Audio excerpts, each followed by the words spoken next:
Hi, my name is Tori. I'm the editor of the I Do Wedding website, and this is I Do TV.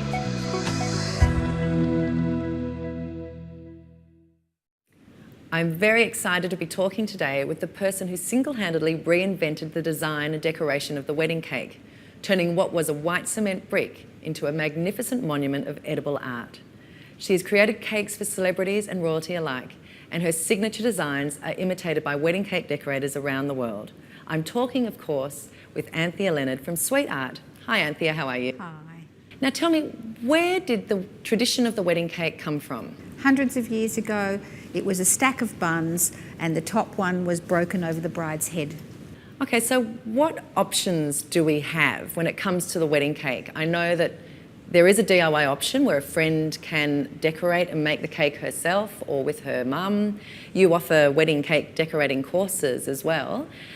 What is some advice you can give people who are thinking about going down this track and having this option? If you want to make your cake yourself, you've got to think about the type of flowers you want to have on it, if you want flowers at all, and start making them months, even 6 months beforehand, because they take a long time to make and it doesn't matter how hard they are. Okay. If you want to have fresh flowers, you've got to remember a couple of things. If they're poisonous, wrap the stems.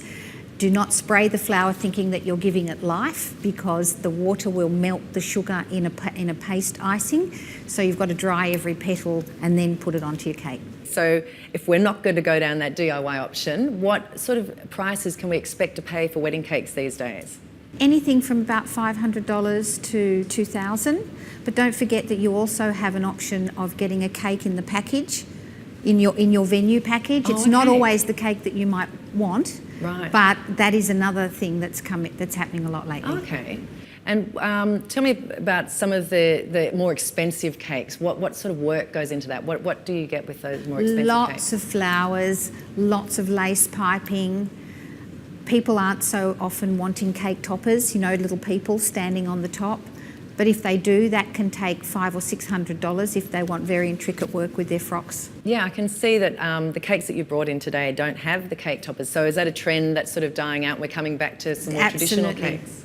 I like to change the colour of cakes as well. So if you're going very simple with your cake idea, you can do a very ice colour of the bridesmaid, like a very, very muted pale green or a nudie colour or a very, very pale latte, and then put your flowers in ivories and off-whites on top of that. So you don't match the colours?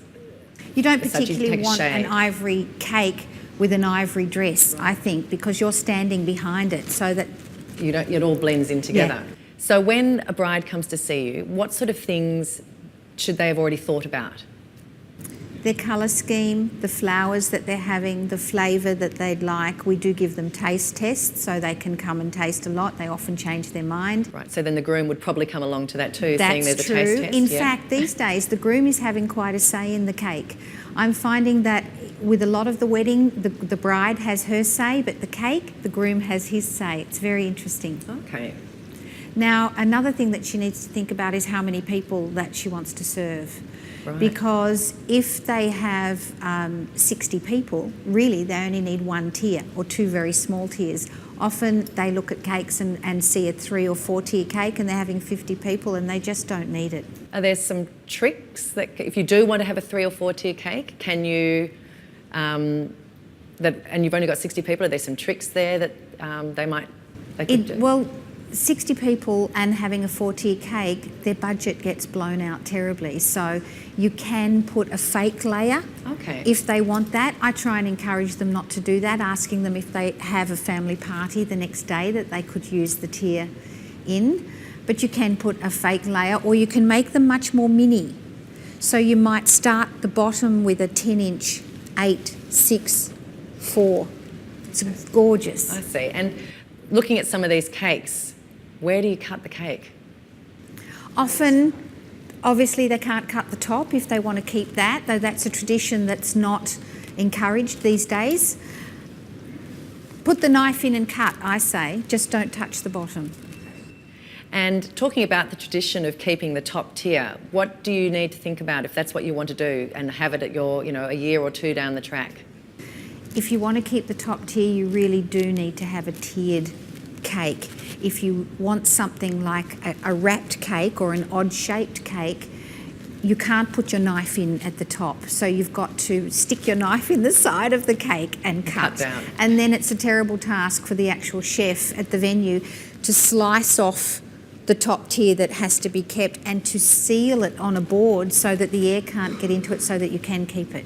So Anthea, talk me through the cakes that you've brought in today.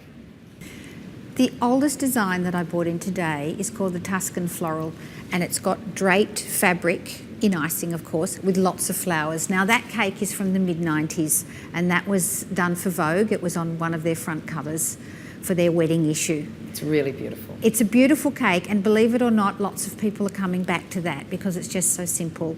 Okay, so with the intricate flowers and the detail there, okay.